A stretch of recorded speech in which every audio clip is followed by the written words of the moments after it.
Okay, so we're going to get started today with lighting, which is awesome. Lighting is the thing that everybody starts to really like. And so if you stuck with me this far, now we get to go to the fun stuff. The reason that everybody loves lighting is because it lets you do the twilight architectural rendering that looks like a photograph with all the light spilling out and whatever. So this is definitely the direction we're going as part of your final assignment too. The great thing about night or twilight renderings is you can get away with much less in the landscape because you don't need it. You just focus on your building itself, which is awesome. But lights are difficult and they're challenging, and we're going to start really basic today, kind of experimenting with lights. We're going to work with two types of lights. One will be a point light, and the other will be a spotlight. You're going to create the geometry to hold the light, so the thing that you see, and also the light itself. And I'm going to kind of explain how this whole thing works. The idea here is that, or at least the hope is that you'll be able to use these lights or some variant of these lights in your final renderings. So while we're not specifically working on your retreat today, the things that we're working on will hopefully go into your retreat and work for you there as well. So I'm going to start with kind of the most basic light setup. I'm going to do a can light, a recessed light in the ceiling, and then we'll work into some of the more complicated light fixtures as we go forward. So a couple things to point out before we get started. We're going to use the light as a block reference. So I'm going to create the light in a brand new file. And for today, we're actually going to load file that I prepared for you. If you go to exercise 222, about halfway down the page, there's download a sample night environment to try out your light blocks. This is a very generic kind of night environment. It's all pre-set up for you, so you don't have to do any V-Ray settings or anything. We'll get to those settings when we bring these lights into your actual retreat, and we'll talk about converting over to a night scene. But for today, you have a sample file that you can use, which will be good. So I'm going to start first. This, by the way, this is the sample file. Essentially, it's a wall and a floating roof. It lets you put a light on the roof, lets you put a light on the wall. Everything else is dark, which is the idea. Anyway, we'll get to that in a little bit. I'm going to start off with a brand new Rhino file. Large object, inches as our template. And I'm going to create that geometry. And so the way that V-Ray works and the way that Rhino works is we're ending up creating two different things.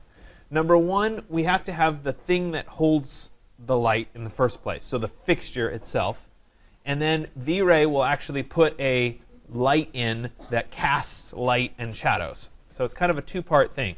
So if you think about the fixture, if we're looking up at the ceiling here, for example, if we were to look in the back, obviously these lights are off. If we were looking in the back, we see that there's kind of a rectangle with some frosted-ish glass on it, and there's some source of light that's coming out of that. As we look at the light, we see that kind of glow, the white glow. We see the fixture, we see the frame around the fixture, etc. But we also see the light that hits everything else in the scene. And so they're really two different things in Rhino. And it's important for you to start to understand that they're two separate components to making lighting work. So let me go ahead and I'm going to start building a light fixture. Like I said, I'm going to do a really basic recessed can light setup. So nothing particularly fancy to get started, but it'll be a good illustration of what's happening. So I'm going to start just with a circle. You can, of course, choose to model something like this, but you can get more complicated too. I'm just doing the basics so that you understand here. And we'll do a 4-inch diameter here. I've tried to do them in all the different sizes. I've done 6 and I've done 3. And we'll do 4 this time. And as I start to create this, I need to make a little bit of trim that goes around the outside. So let me go ahead and offset that by 1 inch. And then I'll take both of these pieces and I'll extrude them. And let me make sure it is set to solid. Yes, I'm actually going to go down from the 0, 0 plane. So this would be negative 0.25 inches. So that we're going lower than the ground plane. Then I also need to model a little bit of whatever the light bulb would look like inside here. So I'd say it's kind of a half of an ellipsoid or something along those lines. So let me get in here and we'll create an ellipsoid. And I'll go from there to there, there.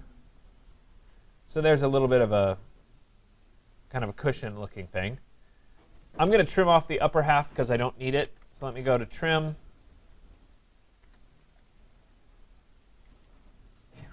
Oops.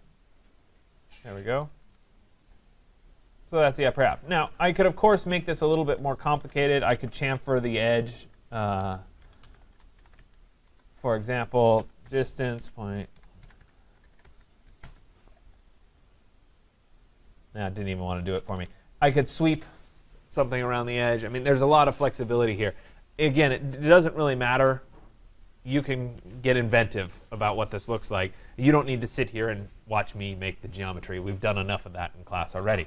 So once I have this set up, I need to think about my layer structure because it's going to be a block, and also what materials are going to be assigned to this particular light fixture. So let's start with my layers. I'll take my default layer here and I'll rename it to be 4-inch can light. Then I probably have a sub layer here for trim. Let's say CL4-trim. And we're going to do CL4-bulb because I need a way of showing what the light bulb itself looks like. So this here would be my trim, so I'll change my object layer. And this would be my bulb, like the light bulb. And so we'll go ahead and change that onto the bulb layer. And we'll get rid of these layers 6 and 7. We don't need them, so now it's nice and clean from a layer standpoint. That's good. The next piece is to install materials. So I'll go into the V-Ray materials library. And let me go ahead and load a material. I'll use like white porcelain for the trim. So let me go into my V-Ray. If I can find porcelain, there it is. We'll use white porcelain. I'm going to apply material to layer, and I'll put it on the trim layer. There we go. If I were to switch this into rendered mode, we'd see that it has some white porcelain applied to it, maybe. But we need to think about what this bulb is. And so the thing about it is it's not really, I mean, could we assign glass to it? Sure. But that's not enough. We need it to actually glow like a light bulb. So we're going to create a special material, and this material is called an emissive material, which essentially means it glows, and we can control how much it glows. So if you want to create it, we can follow, let me just double check here, it's V-Ray 8.15, and I did pull it up. And as many times as I've done this, I'm still going to have to come back and reference these values right there. So you'll see me flip back and forth to the emissive material setup here. So I'll go into my V-Ray material editor, and I'm going to create a new material. So I'll go to create material. We've previously always done standard. We're going to do the same thing here and pick standard. I'm going to double click and we'll call this light bulb or some variant of light bulb or whatever. I'll go ahead and say OK. And now I need to go and do some of the settings that are specified in the little tutorial here. So I'll skip the emissive color and transparency for just a second. I'm going to do the diffuse color and the diffuse transparency. So the diffuse color is 155, 155, and 155. So let me come back to V-Ray here. And my diffuse color needs to be 155, 155, 155. Go ahead and say OK. Then my transparency color needs to be 0, 0, 0. I think it already is, but I'll double check it. Transparency 0, 0, 0. Perfect. So now I need the other part of it. That's the emissive part, the part that gives off the light. So I'm going to right-click on the light bulb layer, and I'm going to create layer emissive. So we've done reflections and refractions before. I'm going to create emissive this time. And then I get the drawer for emissive. I gave you two more values, a color and a transparency for the emissive, so we'll reference those. The color is 200, 161, and 82. So I'll come in here, 200, 161, and 82. It should kind of be an ugly yellowy orange color. That's appropriate. I'll say OK. And then under transparency here, I need to go back and double check 100s. So we'll come back, and transparency should be 100, 100, and 100. And I'll go ahead and say OK. So now I have, and if I were to preview this, it looks kind of like an ugly yellow. But notice underneath this emissive drawer, there's something called intensity. I can change that intensity value upward. So if I went to 10, for example, and I hit preview, see how it gets a little bit lighter, almost as if the light bulb was turning on? Let's say I went up to 20. It gets a little bit brighter. We're going to take it all the way up to 100. And so when I turn it on, it doesn't change too much after you get maybe 20 or 30, but 100 is going to be appropriate long term for what we want. I'll go ahead and right-click on light bulb and say Apply Material to Layer, and we'll put it on the bulb layer, maybe. Oh, come on. Bulb. OK, and then I'll go ahead and save this block. So I'll go to File, Save As.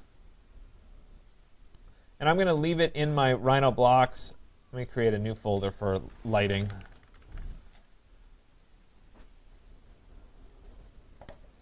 And so this is a 4-inch can light. And I'll go ahead and say Save. Perfect. So now that's saved and ready to go. Notice that it is at 0, 0 right in the center there. That will help me when I go to put it in the scene later on. So it's nice and saved. The layers are set up. The materials are set up. We're ready to move over to the night scene. So this is the sample night scene that I said to download halfway through. And we need to go ahead and drop that light fixture onto the ceiling. So if I want the light fixture to go on the ceiling in the center of this, for example, I might need an extra little guide. So I might go from there to there. And then I can place this right into the center. So it's going to be a block. So I'll go to Edit, Blocks, Insert Block Instance. And I'm going to go find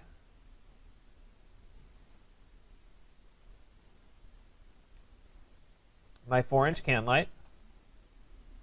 All of these options are fine. On the Insert File options, remember we're going to link and we're going to reference. I'll say OK. I'll go ahead and replace my existing material, apply to all, and I'll drop that right in the center on my roof.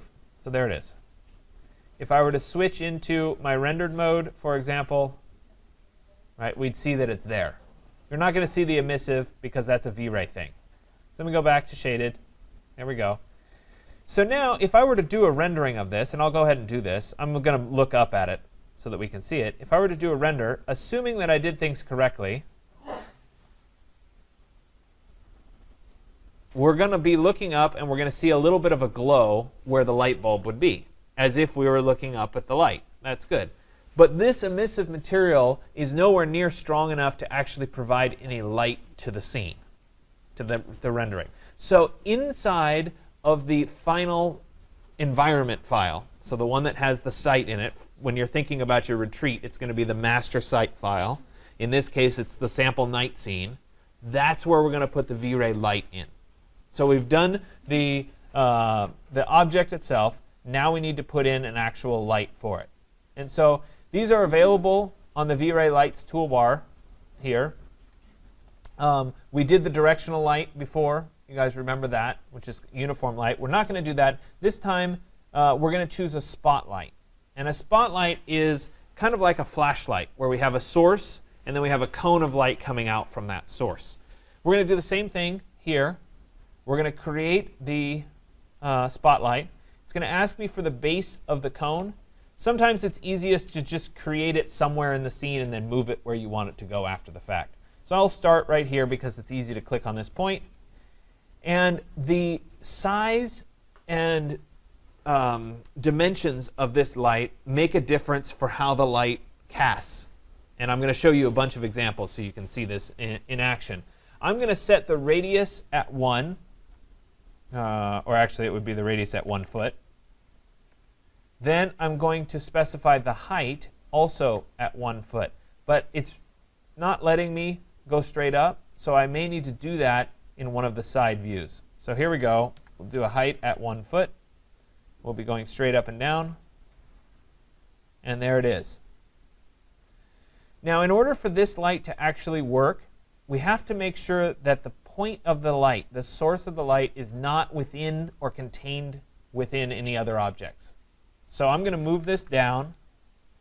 I'll do this in the side view here, so that it's below that shelf. Then I'm going to move this over so that it's in line with my light. And then I'll move this back this way so it's in line with my light. It doesn't have to be precisely in the center. We're just getting close. That's the nice thing about lighting. It's a lot of just close enough works. If you want to use your gumball to drag it, that's fine too. Personally, I just move it. So now that I have this light in place, I can start to set up how strong this light is going to be. And by default, it's not set up correctly. So we have to do some work here. I should also point out that every once in a while, you get a V-Ray light that just doesn't work. Okay, you can look at it as you go to the store and you buy a box of light bulbs, and you get home and you screw the light bulb in and it's broken. Anybody had that happen before? Right? It happens. Why V-Ray does the same, I have no idea. But sometimes they just don't work. And there's no way of resurrecting it. There's no way of saying, I need to fix it. Just create a new light. Okay? Generally speaking, if it's not working, you'll see a bunch of zeros over here in the sampling and shadows. If you see a bunch of zeros, that's probably what's wrong, in which case, create a new light. So anyway, we're going to continue through with the settings for the lights here. First thing, if you're not seeing these by default, generally speaking, when you click on the light, you should automatically in your properties window get to the lighting properties. It should be by default. The light is enabled. Then we're going to come down here, and under Intensity Color, we'll start by giving it a color. And I've given that to you on the handout. The color of the light is 255, 214, 170. So we'll say 255, 214, and 170. There we go. And I'll say, OK. There's our color. Our intensity is going to be set like a light bulb. So if you want a standard light bulb, it's probably going to be 40 or 60, something like that. But our units shouldn't be scalar. They need to be in watts, because if we're thinking of it as a light bulb, we buy a 40-watt light bulb or whatever, it's going to be in radiant power or watts. So make sure you switch that, otherwise the lighting is going to be off. Your units are going to be off.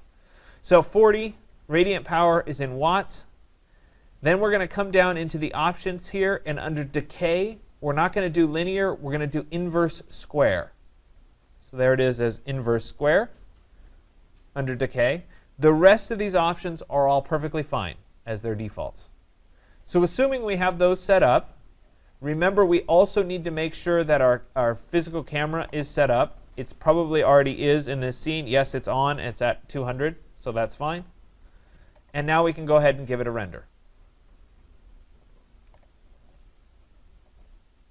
You know what? It shows up fine on my my screen. Let me adjust that a little bit so that hopefully it'll show up better for you guys on the projector.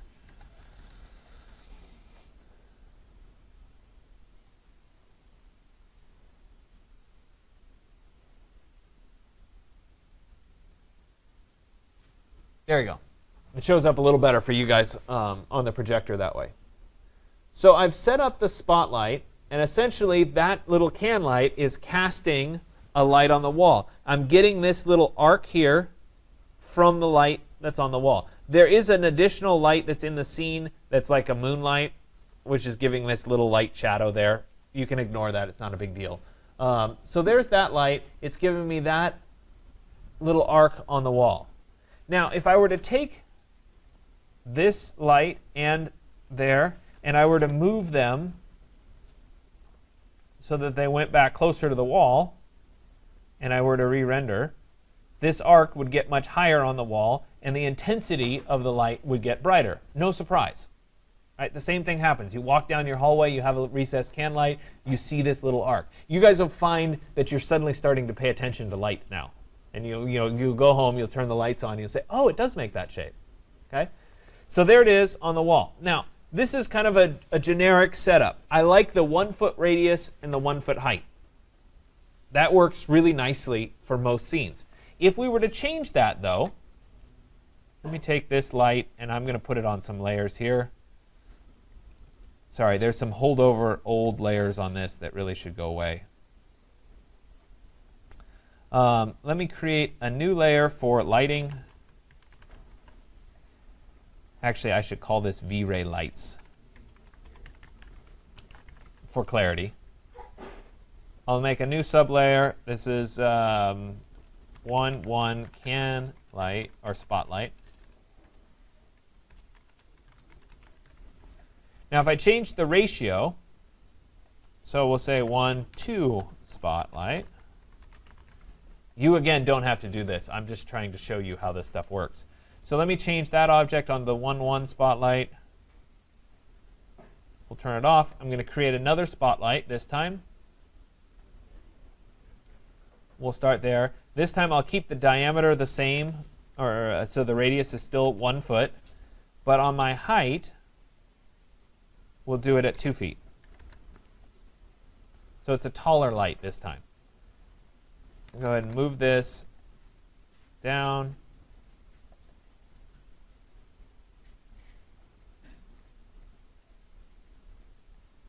There it is there. Go back to my render view here.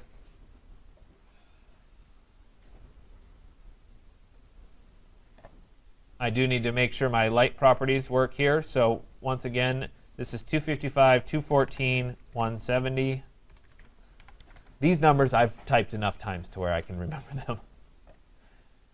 We'll do it again at 40 watts, so it'll be the same. My units will be in watts. My decay will be inverse square. If you don't change the inverse square, it'll be really bright. So that's just something to be aware of if you run into that. And then I'll go ahead and render it again. So what this does is it changes the intensity of the light. It makes it brighter, and it makes it more focused, so by making it longer. So if we were to make it even longer, we could get it to the point where there's almost no light on the wall and just a really bright spotlight directly on the ground. And so if you've worked in theater or something, it's like that, where you have a spotlight in the back of the room, and it shines across the dark room and just highlights one particular person, very small beam. The opposite is also true. So if I did it, come over here,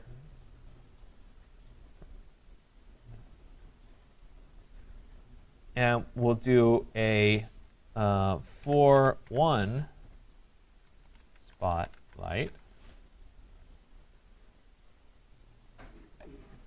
There we go. Create that spotlight again here. So I'll do the diameter the same. It's still 1 foot. But this time it's going to be a lot shorter. So this would be, what, 3 inches. And then let me go ahead and do the same moving here. There.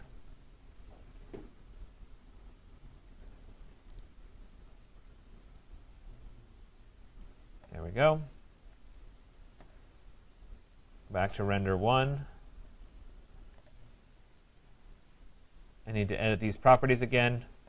255, 214, 170, 40 watts, inverse square, and then we'll go ahead and render it.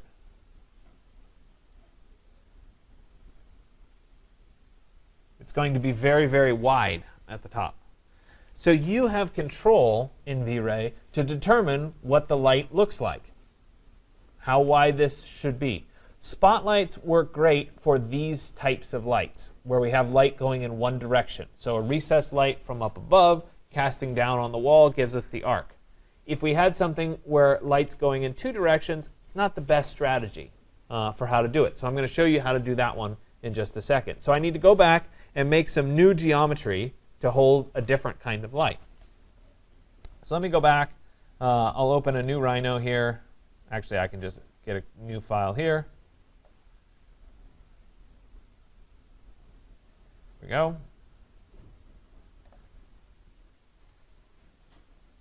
So let me start here. Let's do a diameter of 12 inches.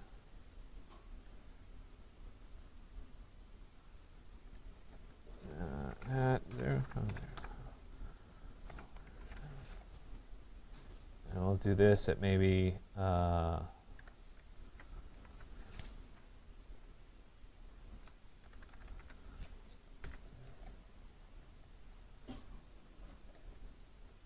have no idea what exactly I'm building, but I'm creating a light fixture, so such is life, right? Turn on center.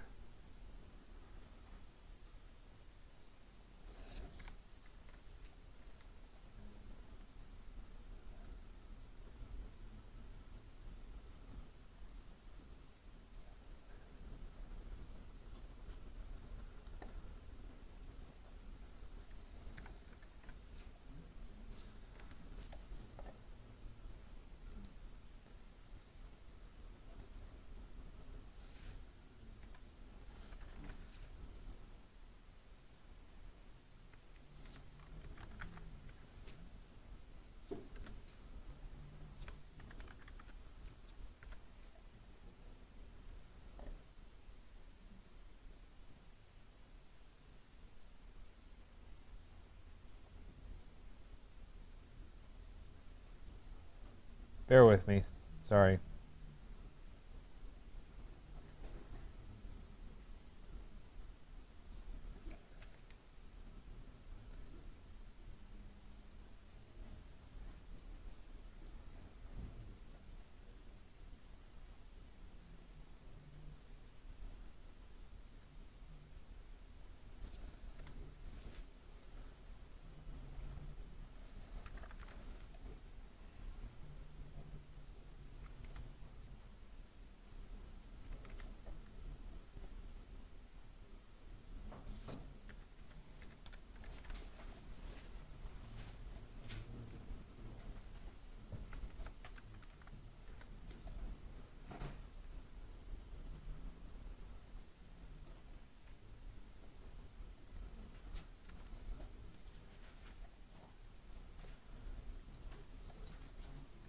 All right, almost there.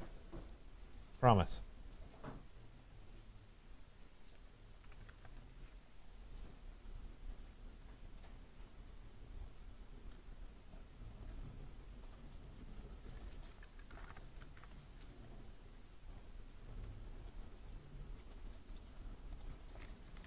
Okay, so let's say there's a light fixture. Okay, just making it up on the fly. I still need to create the bulb that goes inside of this light fixture. So I really should create the little sphere, or I could do a sweep of an actual bulb. For the interest of time, I will create a sphere and we'll call it a day. I only need the bottom half. So let me take this, trim.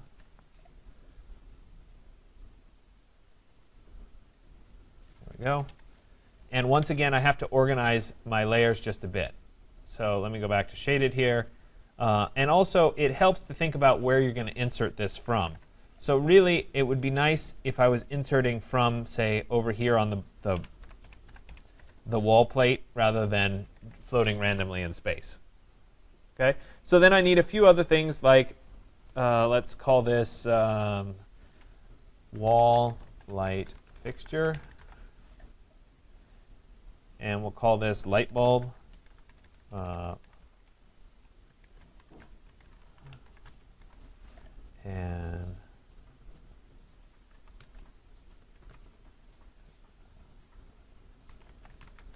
I don't know what to call that. Housing, metal, something. Get rid of these extra layers. There we go. So, and then I need to load in my materials. So let's go in and load material. And this is probably some kind of metal. Let's go with aluminum. We'll do a matte aluminum.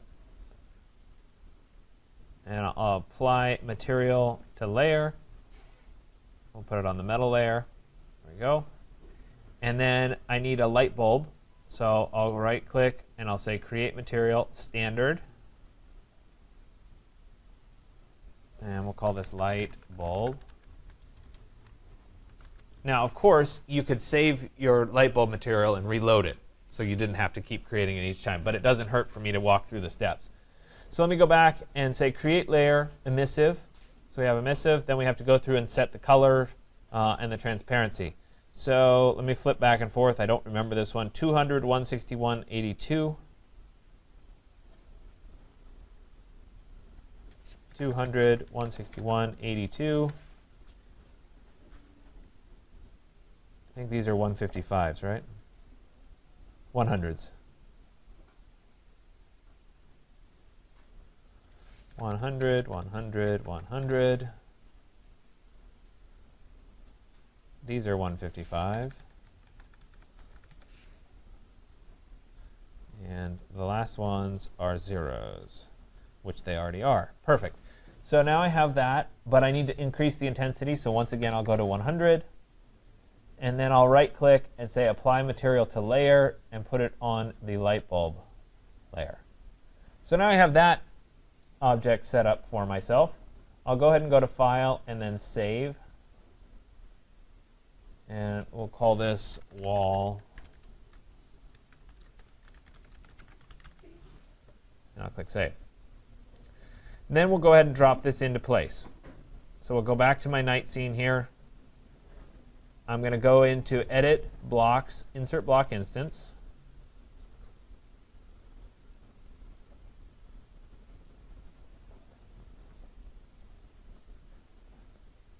We'll say OK. It's a link and a reference. And then I'll go ahead and drop it onto my wall. It's a little bit high, so let's move it into position here. Move it down. Move it over a bit. It still needs to rotate.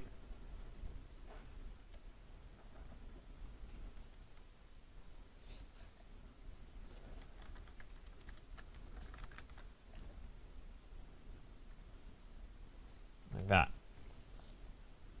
So in this particular fixture, because the light, technically I have a metal shade, oops, and it's going straight down, I could get away with another spotlight.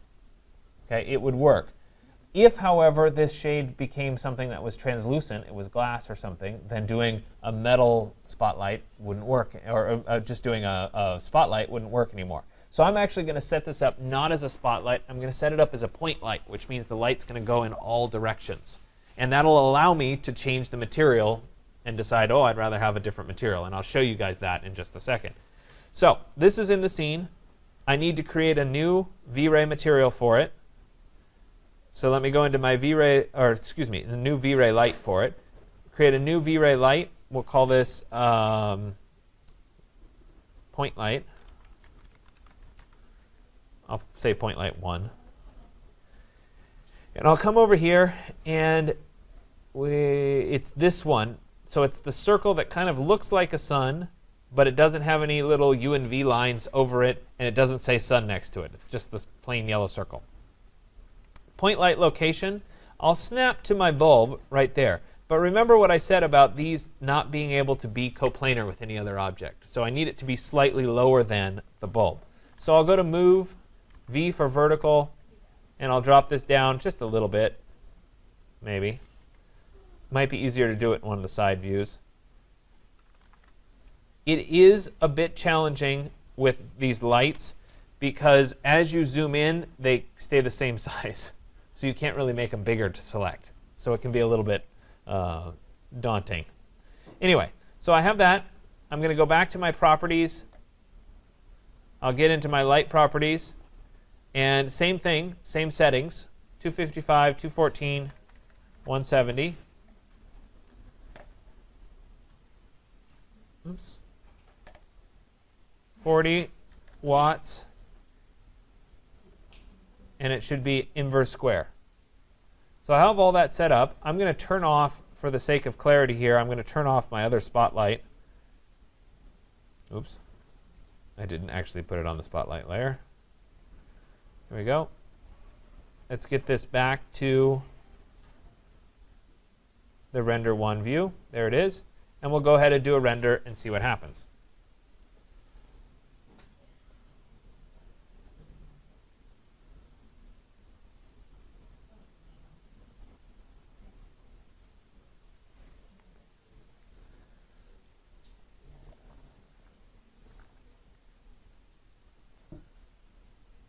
So there it is. We can see the little bit of a halo that it's causing inside the light fixture. We can see how it's casting on the wall here. But notice also that there's a lot of little splotches as part of it. That's because it's reflections off the metal. And so depending on what the metal material is, we'll get more or less of those little splotches. It's just part of the rendering process. So let's say instead that I wanted to be able to see through that. So it wasn't just metal. I wanted this to be, an opaque glass or something like that. I need to create a new material for that.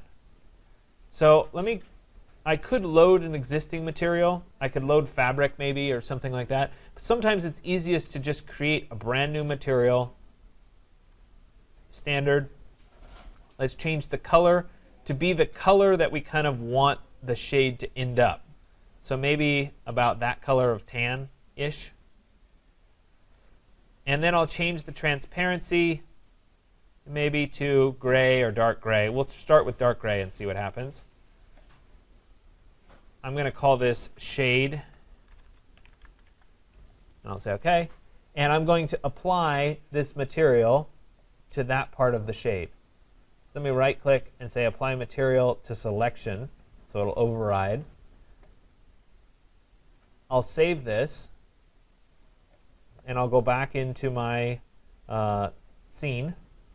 I'll go to Edit, Blocks, Block Manager.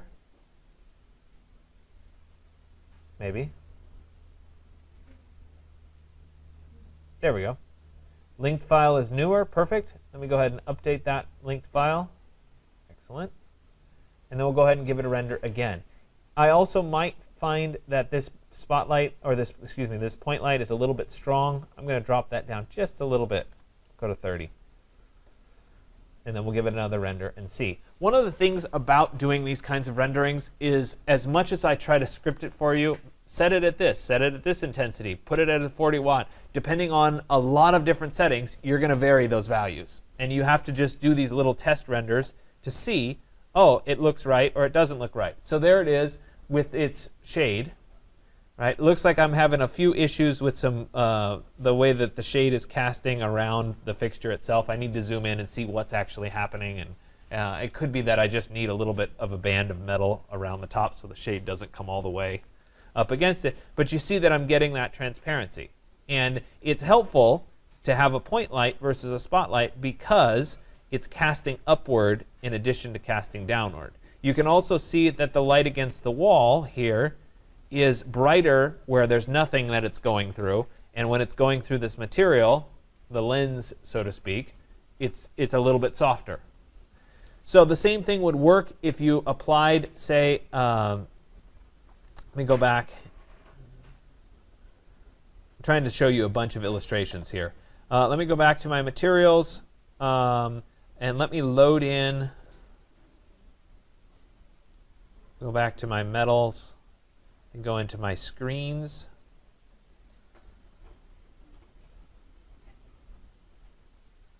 This one is the one with the round holes in it. Sorry, it's this one. You guys have seen this one before. If I apply that material to the lens and then save it, let me go to Edit, Blocks, Block Manager.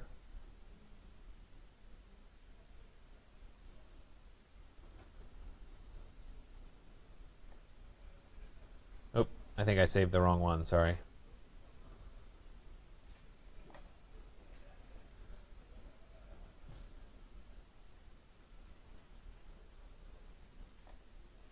There it is, linked file is newer. We'll update that again. Perfect. And now when we do the render, because it has the little holes in the mesh, I didn't texture map it, so it could be off.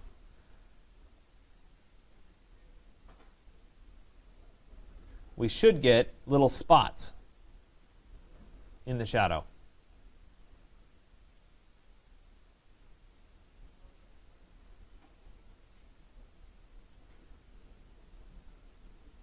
So you see the spots being cast on the wall. So you have a lot of flexibility based on your material. So it works hand in hand with the transparency of the material and what this really looks like. Okay, so it's a juggling game. You have to decide what you want, and part of it is envisioning what you want, seeing what you want, and then being able to create it. Let's see. I'll do one more thing, and then I'll turn you guys loose because sometimes people want to know how to do this. Sometimes you want to actually create like a neon tube or something along those lines. So why not? Let's do a neon sign. So I'm going to come in here and we're going to create a new large object, inches. Same thing. I'm going to actually type something. So let me type text to get started. And I don't know, what should we say? Let's do 136. Okay, this is our 136 neon bar look here. We'll do it in Arial, that's fine. My height, let's make it 12 inches. I'll say OK. There it is. Let me duplicate edge. Let me explode this. There we go. There's my curves. Now we need to do a sweep around these to make the neon letters. The 6 is going to be a little challenging, but we'll do it anyway. So let me create a circle. Actually, before I do that, let's smooth out these corners. Let me do a fillet with a radius of, I don't know, 0.5, maybe 1. No. Radius.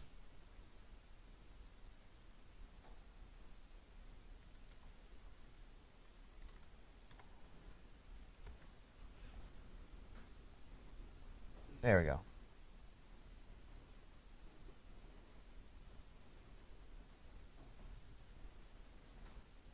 Oh, come on.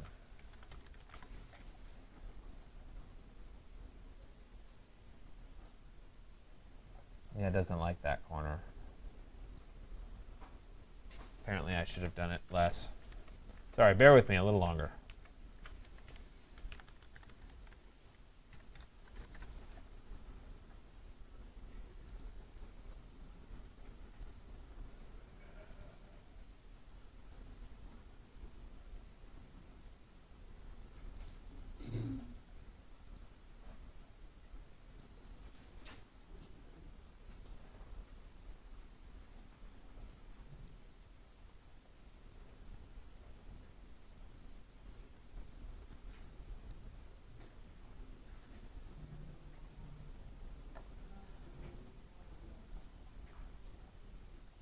Okay, so I just rounded those up a little bit. I'll use a circle here with the diameter of what I want my tube to be here. So we'll say my diameter is maybe 0.25. No, let's do 3/8, 0.375. Seems about right. I need to rotate 3D. 3D.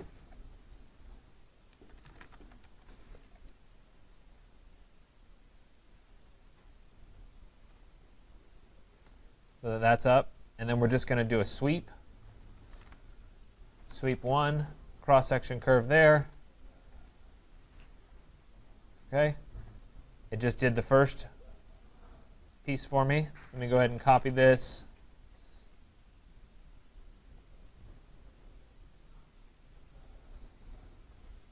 Put it in a few other places here. Let's do another sweep. Oops. Sweep 1, there. There, there.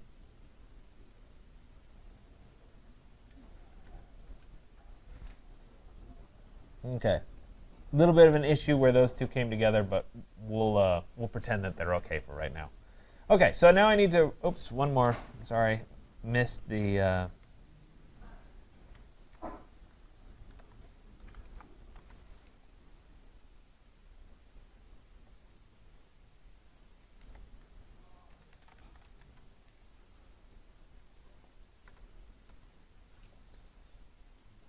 It had to do with the angle of my circle. I needed to fix it. That's why I got some overlap. Anyway, so there's all my pieces. Let's rotate 3D one more time.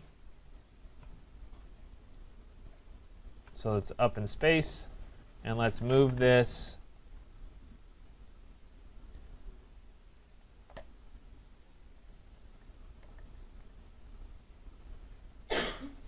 0, 0, 0. Let's move it a little bit over like this. Just trying to control where it comes in. So now we're going to go back to the V-Ray materials, and we're going to create a new emissive material. So let me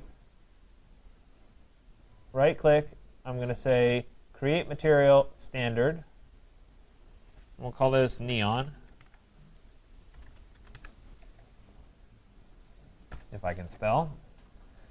And so now I'm going to go through and make that emissive material again. So I'll right-click on Neon. I'll say Create Layer Emissive.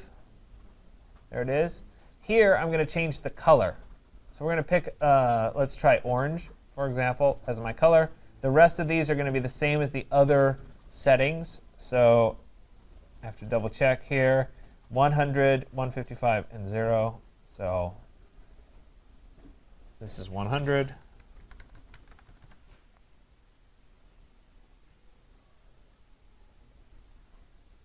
This is 155.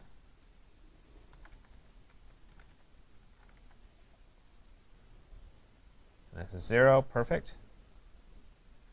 There it is. We'll increase the intensity a bit. I may have to make adjustments to this. I'm not sure what the proper intensity is going to be just yet. Okay? I'll go ahead and leave that the way it is for right now, but I need to assign it to a layer. Let's assign it to default. Let's call default Neon.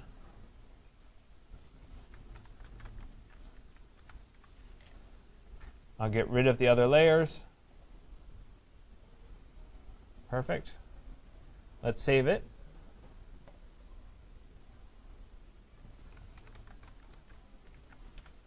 I'll click Save. And we'll come back to my night scene here. I'll go to File and then, Edit, Blocks, Insert Block Instance. I almost said File Place. That tells you I was still in Illustrator mode or InDesign mode. And let me go ahead and find that Neon 136. We'll say Open. OK. There it is. Let's move it.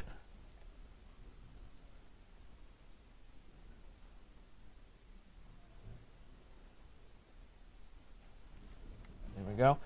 Once again, I'm going to turn off these other lights. I'll turn off the point light. Oops.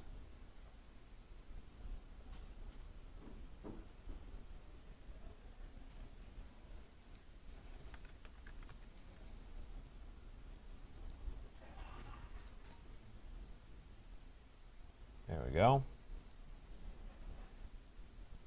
And now if I were to do a test render of this one,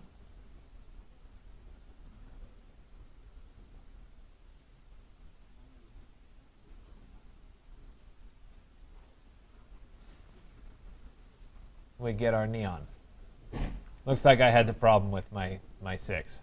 So this is glowing nicely. If I really wanted to improve this a little bit, I'd probably end up adding a rectangular light to add a little bit more ambient light to the scene, because it would be giving off a little bit more lighting.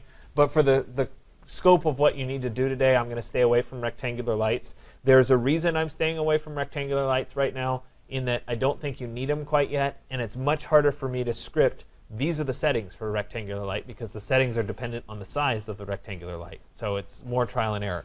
So I want you to play around today and experiment with creating some light fixtures. Obviously, bring them into the sample scene, figure out how to install the V-Ray light, and get that to work. We're shooting for 2, maybe more light fixtures today. Obviously, if you do a really simple light fixture, you can do more light fixtures. If you do a really complicated one, it's fewer. I did also give you your assignment 204 handout, which is due on the 20th of November, which, if I'm not mistaken, is before Thanksgiving break, so that you guys don't have to stress out about it over Thanksgiving break. you're going to be designing 2 light fixtures. You need to do renderings both during the day of the light fixture and during the at night of the light fixture. The reason I need both is I need to see what the light fixture looks like and also what it looks like at night when the light is being cast, if that makes sense. So it's important to do both. Texture mapping, materials, all that stuff is important. If you can make these line up with what's happening in your artist's retreat, your final project, that's all the better. You're saving yourself work down the road. So the more that they can overlap, the better.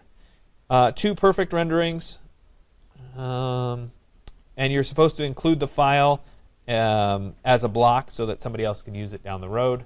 But if we get into questions about that, I'll help you out when we get a little bit closer.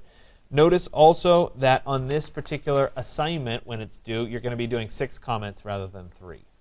So it's a few more comments on this particular assignment. But I'll remind you of that when it gets a little bit closer. Trying to think there's anything else. Oh, I'm just reading here under part 3. It says to change your secondary GI engine to brute force. That was an old, was a holdover from an old handout before V-Ray updated. So you don't have to worry about that part 3, first part of part 3. Likewise, the secondary. Actually, you know what? Just pretend part 3 didn't exist. Get rid of step 6. You don't need it. The sample file that I created for you does all that for you, so you don't have to worry about it. Okay? Any other questions? Nope. All right.